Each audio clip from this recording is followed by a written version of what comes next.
मेरे देखने और सुनने वालों को अस्सलाम वालेकुम। इस वीडियो ब्लॉग के साथ मैं हूं शाहिद काज़मी और आज हम बात करेंगे पाकिस्तान में क्रिकेट की सूरत हाल पे, इस खेल की तबाही पे और कैसे इस खेल को एक मजाक के तौर पे लिया जा रहा है। इस हवाले से पाकिस्तान किसी दौर में क्रिकेट के ना सिर्फ शाहकार खिलाड़ी पैदा कर रहा था बल्कि इस खेल में पाकिस्तान का राज भी था।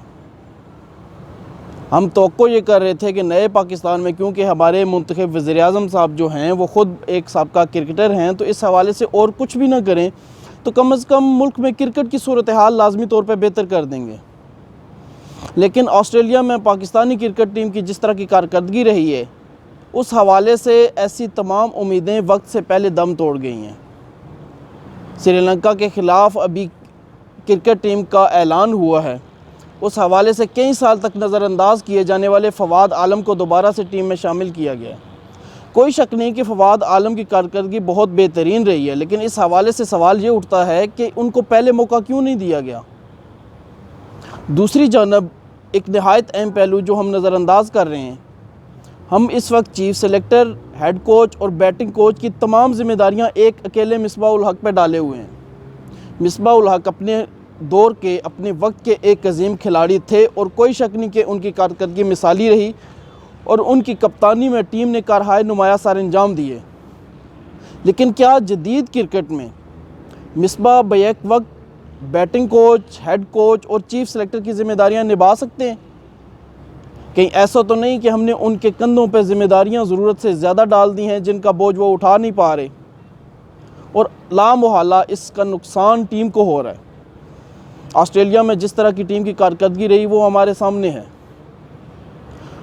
वज़ीर-ए-आज़म पाकिस्तान जो ख़ुद एक साबका क्रिकेटर हैं, उन्होंने डिपार्टमेंटल क्रिकेट ख़त्म करके रीजन्स में तो तकसीम इसको कर दिया, लेकिन क्रिकेट की बहाली के लिए, क्रिकेट की पाकिस्तान के अंदर उस तरह से तरक्की और तरवीज के लिए इस वक्त तक कोई इक़दामात नहीं कर पाए। अवाम उनसे ये तवक्को करते हैं कि जो उनका बाकायदा शोबा था, कम से कम उस हवाले से तो वो कोई ऐसे इक़दामात करेंगे कि पाकिस्तान क्रिकेट के शोबे में अपना खोया हुआ वक़ार दोबारा बहाल कर सके। पिछले एक साल की कारकर्दगी हमारे सामने है। पाकिस्तान की टीम एक मैच जीतती है और अगले कई मैच उसी एक जीते हुए मैच की परफॉर्मेंस पे खेलती चली जाती है।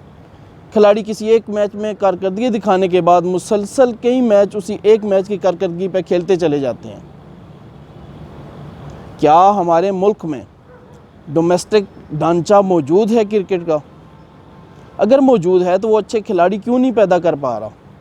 और अगर अच्छे खिलाड़ी पैदा हो रहे हैं, अच्छे खिलाड़ी उस डोमेस्टिक ढांचे से निकल के कौमी सतह पे आ रहे हैं, तो हम कौमी सतह पे क्यों ऐसे इक़दामात नहीं कर पा रहे कि वो खिलाड़ी अपनी सलाहियतों के जोर मुकम्मल तौर पे दिखा सकें और आलमी सतह पे पाकिस्तान का नाम रोशन कर सकें। वज़ीर-ए-आज़म पाकिस्तान जनाब इमरान अहमद ख़ान साहब से एक गुजारिश है, वे कम से कम क्रिकेट टीम की मौजूदा सूरत हाल पर नज़रसानी करें और बाकायदा प्रोफेशनल्स का एक सेटअप क्रिकेट बोर्ड के अंदर लाएं।